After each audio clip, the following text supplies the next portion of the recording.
জেগে ওঠো আজ ঐক্য গড়ো, আমরা মুসলমান, আমরা মুসলমান, আমরা মুসলমান। চারিদিকে আজ একতাবদ্ধ কাফের বেঈমান। তুমি কওমি আমি আলিয়া, বিভেদে রেখেছ মনে। কাফেরেরা দেখো তোমায় আমায় মুসলিম ঠিক জানে। রেখেছ বিভেদ পাগড়ি টুপি দাড়ি জুব্বার মাঝে। মুসলিম বলে মার খেলে ভাই আসে না ওসব কাজে। দূরে থেকো না কাছে এসো ভাই, পিছু লেগেছে শয়তান। জেগে ওঠো আজ ঐক্য গড়ো, আমরা মুসলমান। আমার প্রথম সফর এটা হলো খুলনায়। আল্লাহ তাআলা এই খুলনাবাসীর ভিতরে যেমন ঈমান দিয়েছেন, আমার তো মনে হচ্ছে সাতক্ষীরার ঈমান আর খুলনাবাসীর ঈমান যদি এক পাল্লায় সাতক্ষীরাবাসীর ঈমান, আরেক পাল্লায় যদি খুলনাবাসীর ঈমান দেওয়া হয়, আমার মনে হয় না কোনোটা বেশি কোনোটা কম হবে না ইনশাআল্লাহ। ইয়া আইয়ুহাল্লাযীনা আমানুত্তাকুল্লাহ ওয়ালতানজুর নাফসুম মা কদ্দামাত লিগাদ ওয়াত্তাকুল্লাহ ইন্নাল্লাহা খাবীরুম বিমা তা'মালুন। আল্লাহ রাব্বুল আলামিন বলেন, গোলাপ ইয়া আইয়ুহাল্লাযীনা আমানুত্তাকুল্লাহ, ও আমার বান্দা, ও আমার বান্দি, ও আমার ইমানদার বান্দা বান্দি, আমানুত্তাকুল্লাহ, ঈমান আনার পরে আমি রব আমাকে তোমরা ভয় করো।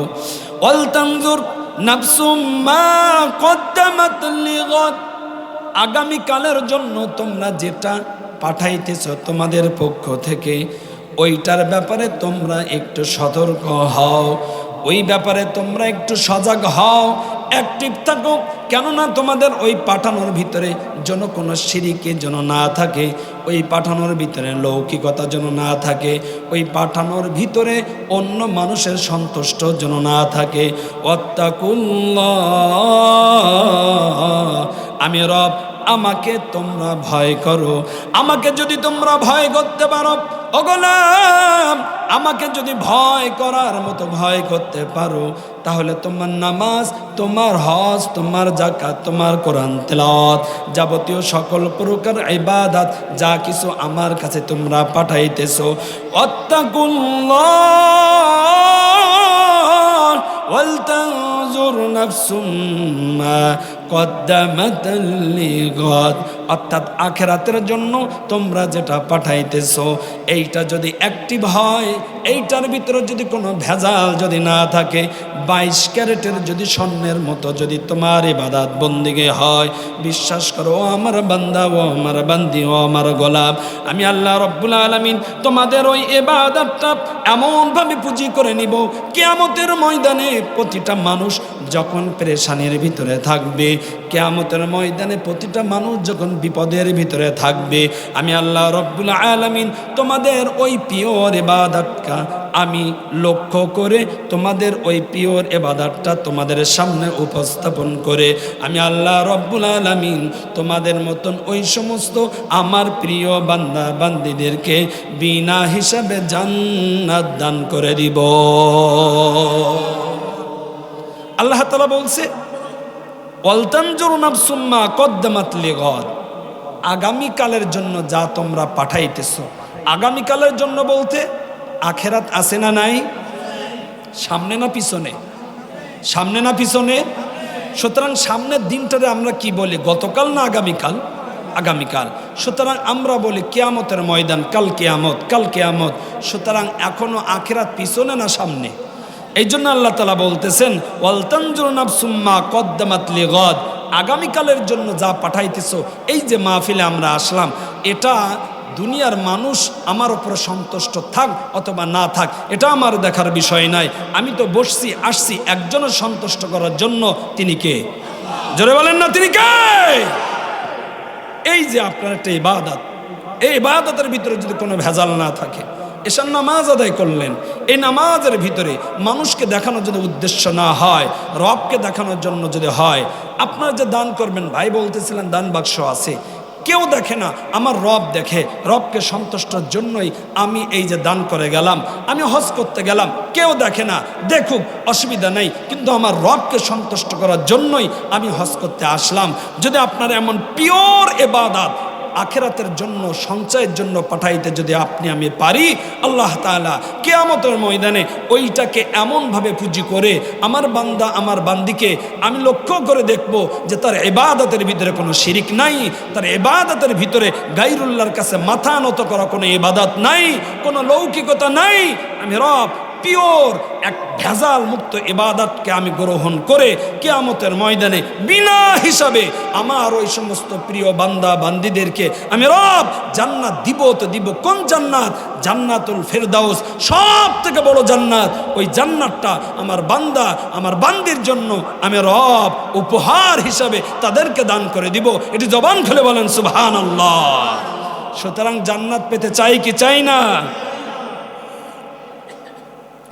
সম্মানিত হাজিরিন,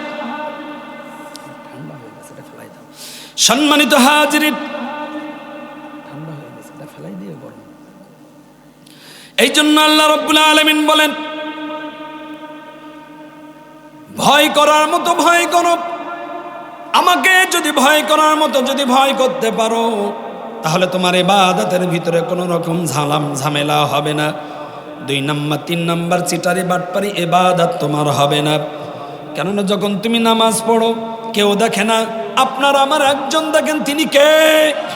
রব বলেন, ও আমার বান্দা, ও আমার বান্দি, ও আমার গোলাম, আমি তোমাদের এমন একজন রব, এমন একজন রব, আল্লাহু লা ইলাহা ইল্লা হুয়াল হাইয়ুল কাইয়্যুম লা তাখুযুহু সিনাতুন ওয়ালা নাওম। আমি রব, আমি তো ঘুমাই না, তন্দ্রাও স্পর্শ আমার করে না, আমি খাইও না, আমি পানও করি না। আমি সব সময় আমার বান্দা আমার বান্দিদেরকে আমি এমনভাবে অবজারভেশন করি, কোনো বান্দা কোনো বান্দি কোনো গোলাম আমার অবজারভেশন থেকে, আমার এই পরিচালনার ভিতর থেকে কোনো বান্দা কোনো বান্দি বাদ পড়তে পারে না। পারে? এই জন্য আল্লাহ রাব্বুল আলামিন বলেন, গোলাম আগামীকাল যা তোমরা পাঠাইতেছো, ওই পাঠানোটা যদি আমার সন্তুষ্টর জন্য হয়, তাহলে বিশ্বাস করে নাও আমার ওয়াদার ভিতরেও কোনো চিটারি বাটপারি নাই। ওমান আসদাকু মিনাল্লাহি কিলা, ওমান আসদাকু মিনাল্লাহি হাদিসা। দুনিয়ার নেতা, দুনিয়ার নেত্রী, দুনিয়ার অভিভাবক যারা, তারা ওয়াদা করে, ওয়াদার ভিতরে বরখেলাপ হতে পারে, তাদের ওয়াদার ভিতরে 2 নাম্বার 3 নাম্বার হতে পারে, কিন্তু আমি রব এমন একজন রব, আমি যেটা ওয়াদা করেছি আমার ওয়াদার ভিতরে কোনো ভুল হতে পারে না। পারে? এই জন্য আল্লাহ রাব্বুল আলামিন বলেন, ওয়াত্তাকুল্লাহ, আমাকে ভয় করার মতন ভয় করো। ইন্নাল্লাহা খাবীরুম বিমা তা'মালুন। আমরা যা কিছু করতেছি, যা কিছু করি, কেউ দেখে না, দেখে কে? এবার আল্লাহ রাব্বুল আলামিন বলেন, গোলাম তোমার ইবাদত বন্দেগীটা যদি আমার ভয়ের জন্য হয়, তাহলে তো তোমার ইবাদত বন্দেগীটা পিওর হয়ে যাবে। শয়তানের ওয়াসওয়াসা থাকলো না, কোনো রকম লৌকিকতা থাকলো না, মানুষের দেখানোর জন্য হলো না, গায়রুল্লাহকে দেখানোর জন্য হলো না। মানুষ বাহবা বলবে, মানুষ ভালো বলবে, এই দিকেও আমার কোনো মনোনিবেশ নাই। আমার রব আমাকে ভালোবাসে, আমার রব আমাকে বড় মহাব্বত করে, এই কারণে আমি আমার রবের ইবাদত বন্দি করি। এমনভাবে যদি আমরা ইবাদত বন্দি করতে পারি, ওয়ালা তাহিনু ওয়ালা তাহজানু, তাহলে কমপক্ষে মুমিন মুত্তাকিন বান্দা বান্দি যারা হবে, তাদের কোনো চিন্তা থাকতে পারে না।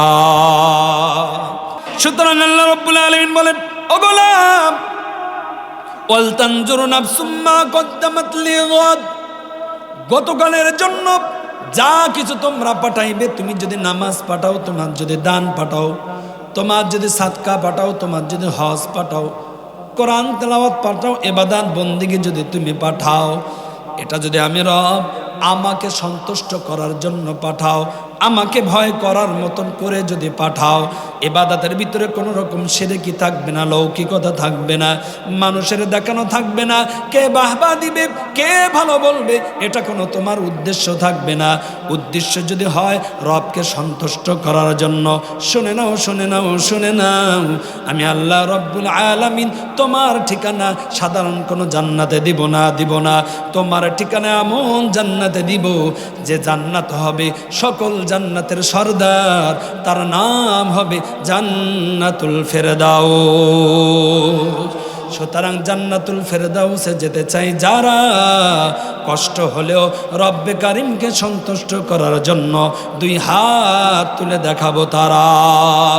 নারায়ে তাকবীর!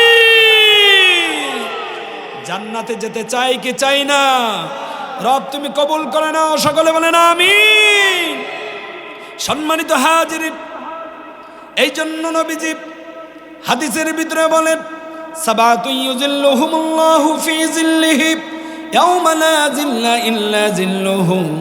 কিয়ামতের ময়দানে 7 শ্রেণীর মানুষ আরশ মহল্লার নিচে ছায়া পাবে, আর ওই দিন কোনো ছায়া থাকবে না, একটাই ছায়া, সেটা হলো আরশের ছায়া। তার ভিতরে ওই ব্যক্তি আরশ মহল্লার নিচে ছায়া পাবে। অরজুলুন তলাবাতুহু ইমরাআতুন যাতু মানসুবিন ওয়া জামাল ফাকালা ইন্নী আখাফুল্লাহ। ওই যুবক যদি কোনো মেয়েকে যদি ডাক দেয়, সুন্দর রমণী যদি কোনো যুবককে ডাক দেয়, ওই যুবক বলে দেখো দেখো দেখো আমি আমার রবকে ভয় করি, সুতরাং তোমার সৌন্দর্যের ভিতরে ওই ফান্দে পা দিয়ে আমি জেনাকারী আসামি হতে চাই না। এমন যদি কোনো যুবক যদি বলতে পারে, এই বর্তমান সময়ও কোনো যুবক যদি বলতে পারে, তাহলে কিয়ামতের ময়দানে আরশ মহল্লার নিচে আল্লাহ তার জন্য ছায়া দান করবে। কিন্তু এখন কেউ পারবে? আরে কথা কয় না, পারবে? কিন্তু এখনো আল্লাহর এমন বান্দারা আছে, যদি না থাকতো তাহলে দুনিয়া কি হয়ে যাইতো? ধ্বংস হয়ে যাইতো। আল্লাহ তুমি এমন ঈমান আমাদেরকে দান করো যে ঈমান নিয়ে আমরা আরশ মহল্লার নিচে ছায়া পেতে পারি। শুধু তাই নয়, কিয়ামতের ময়দানে বিনা হিসাবে রব আমাদের আমলনামাটা ডান হাতে দিয়ে নবীজির সাথে সঙ্গী বানিয়ে আমাদেরকে জান্নাতের টিকিট দিয়ে দিবা। একটু জবান খুলে বলেন না আমিন। সম্মানিত হাজিরিন, এই জন্য আল্লাহ রাব্বুল আলামিন বলেন, গোলাম ইবাদত বন্দেগী পাঠাইবা, আমি রব আমার ভয় তোমার ভিতরে যদি থাকে, তাহলে বিশ্বাস করো তোমার ইবাদতের ভিতরে কোনো ভয় থাকবে না, ইবাদতের ভিতরে কোনো চিটারি বাটপারি থাকবে না। তুমি যদি ব্যবসায়ী হও, তাহলে তুমি ওজনের ভিতরে ফাঁকি দিবে না। তুমি যদি চাকরিজীবী হও, তোমার টাইমের ভিতরে কোনো রকম গাফিলাতি থাকবে না। তুমি যদি ইঞ্জিনিয়ার হও, তাহলে রডের পরিবর্তে তুমি বাঁশ দিবা না। তুমি যদি ডিফেন্সের লোক হও, সরকারের লোক হও, পুলিশ, আর্মি, র্যাব, বিডিআর, এইগুলো যদি হও, তাহলে অন্যায়ভাবে কোনো আলেম ওলামা নিরপরাধ মানুষদেরকে হয়রানি করবে না। আমি রব আমার ভয় যাদের ভিতরে থাকবে না, তারাই এই সমস্ত অপকর্ম করবে। আর এই সমস্ত অপকর্ম যদি করে, আমি আল্লাহ রব্বুল আলামিন কালকে আমাদের কঠিন ময়দানে তাদের জন্য বিন্দু মাত্র রহমতের নজর দিয়ে তাকাবো না। রব যদি না তাকায়, তাহলে তার কপাল কি ভালো না খারাপ? ভালো না খারাপ? সম্মানিত হাজিরিন, রবের সাথে যদি আপনার আমার তাল্লুক হয়ে যায়, রবের সাথে যদি আপনার আমার সম্পর্ক হয়ে যায়, দুনিয়াও আপনার আমার জন্য বড় পজিটিভ একটা জায়গা, আখিরাতও আপনার আমার জন্য পজিটিভ জায়গা। কোনো রকম চিন্তা নাই, ওয়ালা তাহিনু ওয়ালা তাহজানুর, চিন্তাও নাই, টেনশনও নাই। 16-17 বছর আমাদের দেশটা বুঝে চলছে যে না বুঝে চলছে, উদাহরণটা আপনাদেরকে দিচ্ছে। এখন আপনাদের এই বাজারের নাম কি? বাজার, এটা বাজারের নাম কি? বাজার মিয়া বাজার। এই মিয়া বাজার গোশের দোকান আছে না? আছে। তা আপনাদের ইমাম সাহেব হলো আমার মফিজুল ইসলাম ভাই, আবু আবদুল্লাহ মফিজুল ইসলাম ভাই। তো মনে করেন আজকে মাহফিলকে কেন্দ্র করে আপনাদের ইমাম সাহেব হুজুরের শাশুড়ি বেড়াতে আসছে। শাশুড়ি যদি আসে তাহলে ভালো মন্দ রান্নার দরকার আছে না নাই? যে ভাই কথা বলতে হবে, আছে না নাই? আছে। হোম মিনিস্টার বলল যাও গোশ কিনে নিয়ে আসো। ফজরের নামাজের পর হুজুরের মনটা বড় খারাপ। আবু আবদুল্লাহ মোহাম্মদ মফিজুল ইসলাম ভাইয়ের মনটা খারাপ। ব্যাগ নিয়ে যায় আর চিন্তা করে, হায় রে, এই মাসে 23-24 রানিং টাকা ফুরায় গিয়েছে, এইদিকে শাশুড়ি হোম মিনিস্টারের মা আসছে। ও আবার হোম মিনিস্টার বোঝেন তো? হ্যাঁ, তো হোম মিনিস্টারের মা আসছে, গোশত তো কেনাই লাগে। যদি না কিনি তাহলে ওই জায়গায় যদি একটু বেঁকে যায়, তরকারিতে কখন লবণ হবে কখন হলুদ হবে বোঝা যাবে। সুতরাং ওই জায়গা আগে ঠিক রাখতে হবে। চাই বাকি করি অথবা হাওলাত করি, ঋণ করি, কিন্তু ওই জায়গায় ঠিক রাখার দরকার আছে না নাই? আছে। ভাই ফজরের নামাজ আদায় করার পর ব্যাগটা নিয়ে আপনাদের কি বাজার বললেন? মিয়া বাজার। মিয়া বাজারে গেলেন। যাওয়ার পরে গোশের দোকানতে কষায় লক্ষ্য করে দেখে, আরে আমাদের হুজুর আসছে, তো হুজুর আহেন, তাড়াতাড়ি আহেন। হুজুরে ডাক দিছে, কি ব্যাপার হুজুর, ফজরের পরে আপনি? কার কোয়েন না, মাসও এখনো শেষ হয় নাই, টাকাও কাছে নাই, অল্প টাকা নিয়ে বাজারে আসতে হলো। হোম মিনিস্টারের মা আসছে, গোশ কেনা লাগে। টেনশন করেন না, আমি তো আছি, অসুবিধা নাই। এই হুজুর রে 1 কেজি সিনার মাংস দিয়ে দে। শুধু তাই নয়, 200 গ্রাম বেশি দিয়ে দে। হুজুরও দেখছে মিটারে 1200, 1 কেজি দেওয়ার পরে আরো 200 গ্রাম বেশি দিয়েছে। হুজুরের মন ভালো না খারাপ? ভাই কতক্ষণ ভালো না খারাপ? টাকা নেওয়ার ক্ষেত্রে আপনাদের মনে হয় 750 না 700 গোরসের কেজি কত? 750। হুজুরের কাছ থেকে নিয়ে 500। তাহলে মনটা আরো ভালো হয়ে গেল। হুজুর চিন্তা করতেছে ফজরের নামাজের পরে তো বরকত শুরু হয়ে গেছে, যাক আলহামদুলিল্লাহ, গোশও কেনা হলো, সাধ্যের ভিতরেও পাইলাম। শুধু তাই নয়, 1 কেজি জায়গা আরো 200 গ্রাম বেশি দিছে, মনটা বড় ভালো। এখন হুজুরের তো একটা অভিজ্ঞতা আছে বাজার করে করে।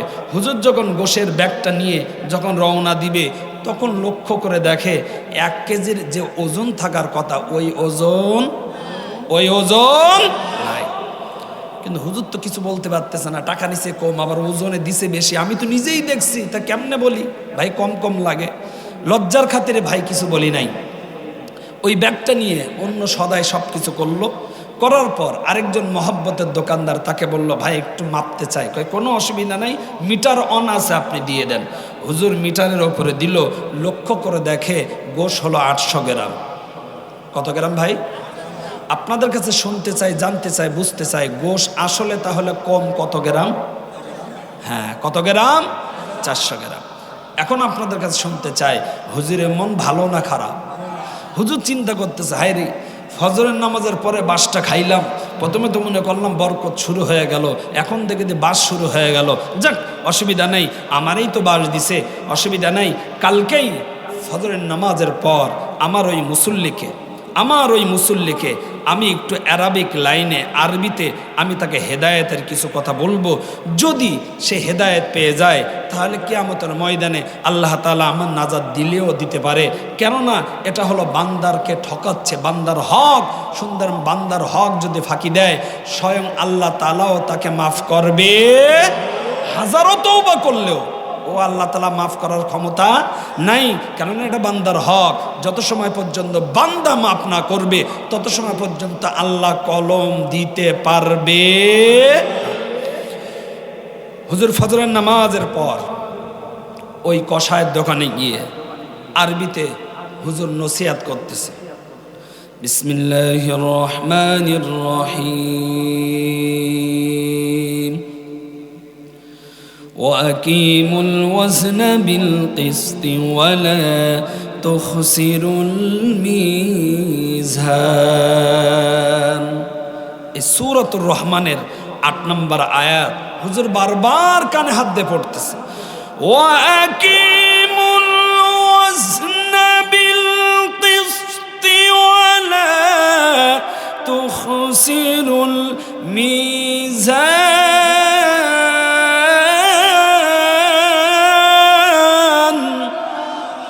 হুজুর কানে হাত দিয়ে যখন পড়তেছে, কসাই চিন্তা করতেছে, হ্যাঁ রে, হুজুর এসে, আমি তো হুজুরের দাওয়াত করি নাই, হুজুর এসে কোরআন তেলাওয়াত করতেছে, তাহলে তো মনে হয় বরকত শুরু হয়ে গেছে। আশপাশের যত গোশের দোকান আছে কাস্টমার, তারা চিন্তা করতেছে সেই তো টাকা দিয়ে গোশ কিনবো, বেবরকতি জায়গার থেকে কিনবো কেন? ওই যে ওখানে কোরআন তেলাওয়াত দিয়েই বেচা কেনা শুরু হচ্ছে, বরকতি জায়গার থেকে কোরআন আমরা ক্রয় করব, দরকার নেই।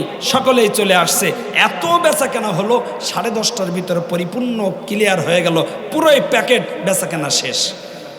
এবার ওই কসাই এত খুশি হলো, এসে হুজুরের হাতে 500 টাকা গুঁজি দিয়ে বলে, হুজুর আপনি আজকে কোরআন তেলাওয়াত করার কারণে এত পরিমাণ বরকত হয়েছে, বিশ্বাস করেন দোকান দিলাম 1 যুগ হয়ে গেল, কিন্তু আমি এই মিয়া বাজার থেকে 2:30টার আগে বাড়িতে যাইতে পারি না, কিন্তু আজকে 10:30টার ভিতরে ক্লিয়ার হয়ে গেছে। এটা তো আপনার কারণে কোরআন তেলাওয়াত করছেন, বরকত শুরু হয়ে গেছে। আমি আপনাদের কাছে জানতে চাই, হুজুর তো 500 টাকা পাইলো, 500 টাকা জোর করে দিল, কিন্তু হুজুরের কি মনটা ভালো? কথা বলেন, ভালো? ভালো। হুজুর চিন্তা করতেছে, হায় রে, আমি ওরে কি নসিহাত করলাম আর ও কি বুঝলো, আরো উল্টো আমারে 500 টাকা দিল। যাক, দুঃখ নাই, কষ্ট নাই, কালকে এই আয়াতটা আমি আর আরবিতে বলবো না, ডাইরেক্ট বাংলায় বলবো। কি বলবো? কি বলবো? ফজরের নামাজ আদায় করার পর হুজুর চলে গেল মিয়া বাজারে। লক্ষ্য করে দেখে গতকাল যে দোকানে দাঁড়িয়ে দাঁড়িয়ে কোরআন তেলাওয়াত করেছিল, অন্য অন্য জায়গার লোকজন চিন্তা করে ওই দোকানের থেকে কেনাকাটা করলে বরকত পাওয়া যায়, বরকত হয়। সুতরাং ফজরের নামাজের আগে লাইন দিয়ে গোশ কেনার জন্য, তারা রিলিফের চাউল ডাউল কেনার জন্য যেমন দাঁড়াতে হয়, প্রতিটা মানুষ ব্যাগ নিয়ে ওই দোকান থেকে গোশ কেনার জন্য, বরকতের জন্য প্রত্যেকে দাঁড়িয়ে গিয়েছে। হুজুর ওই জায়গায় যাওয়ার পর কানে হাত দিয়ে বলে, গতকাল সূরাতুর রহমানের 8 নম্বর আয়াত হুজুর যখন তেলাওয়াত করলো, আজকে ওইটা আর আরবিতে তেলাওয়াত না করে হুজুর ওইটা ডাইরেক্ট বাংলা বলা শুরু করে দেয়। দেখো দেখো দেখো, ওজনে ফাঁকি দিও না, ওজনে ফাঁকি দিও না, ওজনে ফাঁকি দিও না। এটা হলো বান্দার হক। বান্দার হক যদি ফাঁকি দাও, রব তোমাকে মাফ করবে না, ক্ষমা করবে না। শুধুমাত্র তাই নয়, তুমি দুনিয়াতেও ক্ষতিগ্রস্ত হবে, আখিরাতেও ক্ষতিগ্রস্ত হয়ে যাবে। আল্লাহ তাআলা তোমাকে জালিমের খাতায় তোমার নামটা লিপিবদ্ধ করে দিবে। ওজনে ফাঁকি দিও না, ওজনে ফাঁকি দিও না। আমি আপনাদের কাছে জানতে চাই, গতকাল এই আয়াত আরবিতে তেলাওয়াত করার কারণে হুজুরকে 500 টাকা জোর করে হাদিয়া দিয়েছিল। আজকে একই আয়াত হুজুর বাংলায় বলার কারণে আজকে মনে হয় আরো 500 টাকা বেশি দিবে। আরে কথা কয় দিবে। ওই যে গোশ কোপা, ওটারে কি কয় আপনাদের? আমাদের তো কোপা বলে, আপনাদের হলো চাপাতি, চাপাতি বা কোপা যাই বলেন। ও চিন্তা করবে, সর্বনাশ, ও তো আমার বাস দিতে আসছে ফজরের পরে, ওই কোপা নিয়ে, চা পাতি নিয়ে হুজুরকে কোপাইতে আসবে আর বলবে তোরে তো আমি কোপাবই। শুধু তাই নয়, তোরে এই মসজিদেও চাকরি করতে দিব না। তাহলে গতকাল না বোঝার কারণে 500 টাকা হাদিয়া দিছে, আজকে যখন বুঝছে হাদিয়ার পরিবর্তে আরো বাস আছে না নাই? আরে কথা বলতে হবে, আছে না নাই? বর্তমান আমাদের এই 17টা বছর কেমন হয়েছে দেখেন। বাবা মারা গিয়েছে, দাদা মারা গিয়েছে, স্ত্রী মারা গিয়েছে, সন্তান মারা গিয়েছে, বন্ধু বান্ধব মারা গিয়েছে, মাদ্রাসার থেকে হুজুর নিয়ে এসে পুরো সারাটা দিন কোরআন খতম করা হলো। দুপুরে খাইতে দিল, আরও বিদায়ের সময় টাকা দিয়ে দিল, আরও সুন্দর সুন্দর ব্যবহার করলো। দেখেন ওই সময় কোনো কোরআনে কোনো বাধা দেই নাই। মাগরিবের নামাজে ইমাম সাহেব তেলাওয়াত করে, ওই জায়গায় কোনো বাধা নাই। এশার নামাজে ইমাম সাহেব তেলাওয়াত করে, ওই জায়গায় কোনো বাধা নাই। ফজরের নামাজে ইমাম সাহেব লম্বা কেরাত ধরে, ওই জায়গায় কোনো বাধা নাই। ইমাম সাহেব জুমার দিনে তেলাওয়াত করে, 2 ঈদের নামাজে তেলাওয়াত করে, কোনো বাধা নাই। হাফেজ সাহেবেরা রমজান, পুরো রমজানের শুরু থেকে শেষ পর্যন্ত কোরআনটা খতম করে, ওই জায়গায়ও কোনো বাধা নাই।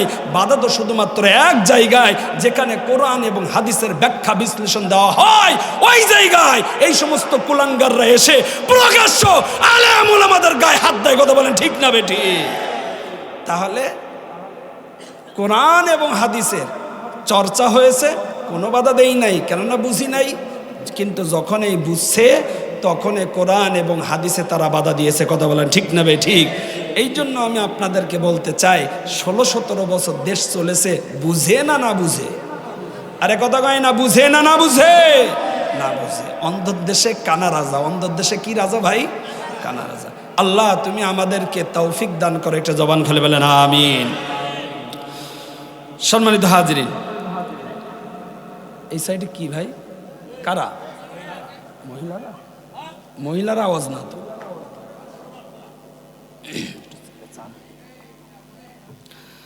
আমি আপনাদের সামনে সূরাতুল হাশরের 18 নম্বর আয়াত তেলাওয়াত করেছি।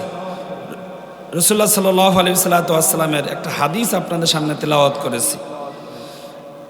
আল্লাহ তাআলা এই আয়াতের ভিতরে আমাদেরকে কি মেসেজ দিলেন, নবীজি হাদিসের ভিতরে কি মেসেজ দিলেন, এটা জানার দরকার আছে না নাই? আল্লাহ রাব্বুল আলামিন বলেন, বিসমিল্লাহির রহমানির রহিম,